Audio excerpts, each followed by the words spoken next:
and I dare say this, you're spending nothing less than 60% of your income educating your children. My father did not spend 5% of his income educating me because the Nigerian state had a functional educational system. Even your megats send their children to private schools now. Nobody goes to the government hospitals anymore. Everybody. So when Abiola was talking, he was still talking within a system that had some measure of normalcy within which people could function as human beings. The average Nigerian has been dehumanized to the point where you can even begin to question his humanity. It is the abandonment of the people to their own fate and the erection of a system that exists solely for the protection of the powerful and the promotion of their interest. Who is looking for the poor man? And the poor man, having lost the capacity to think because he had been impoverished ab initio by the weaponization of ignorance. An ignorant man is doomed to poverty. When you have now gone to the point where the average man on the Nigerian street does not even know what he can do to drag himself out of the perpetual poverty into which he had been locked by the system, even when you try to do... A friend of mine said the other day, he said, almost every avenue for legitimate improvement in Nigeria has been blocked off. It's almost as if you are even being begged to go and become a criminal by the state itself because you'll be punished for your honesty by the Nigerian state. So exactly what are we talking about? Because in the age in which he lived, Nigeria had not become the predatory state that it has become today. What you will find today is that the Nigerian state has deliberately weaponized poverty against its people. I use the word it because you really can't call Nigeria a motherland. If it were to be a mother, it would be a cannibalistic mother.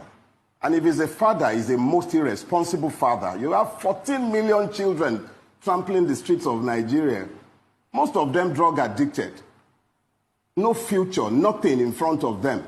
Walking the street, that is the population of a lot of countries. What about your guards? What about all the people who walk around you?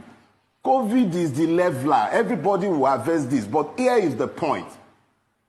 As long as we continue to fool ourselves into thinking that we can somehow appoint wolves to guard the flock and then expect that the wolves will become vegetarians, we deny the evidence of our own eyes. We see these things and yet we deny it. Oshie Omole spoke these words. They're out in the open, it's all over the place, and yet the same man comes out and is preaching to the people that the man he testified was a thief. Anyway, thinking about it though, how can Oshie Omole testify to the character of anybody? Okay. How does that change the price of pomo in the market or change the price of gari for the poor man on the street who is busy battling the problems of COVID-19, the irresponsibilities of government? It's just another distraction. Wake me up the day they formally charge Magu to court like he has been busy chasing small boys, small fries who have stolen 500,000, 200,000, 1 million naira, and the real thieves are around and he knows them. We all know them and nobody do anything about those ones. So if they have now woken up and they feel that it's time to distract the people and then be chasing Magu around to have some fun, it doesn't interest me. Frankly speaking, it's of no benefit to the Nigerian people. There is nothing there. It's just another distraction.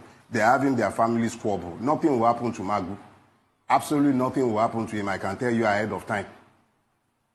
So please, let's not fool ourselves. It's just a circus. Do not die in their war. It's their war. They have no interest in the people. The same... Look, let me put it this way.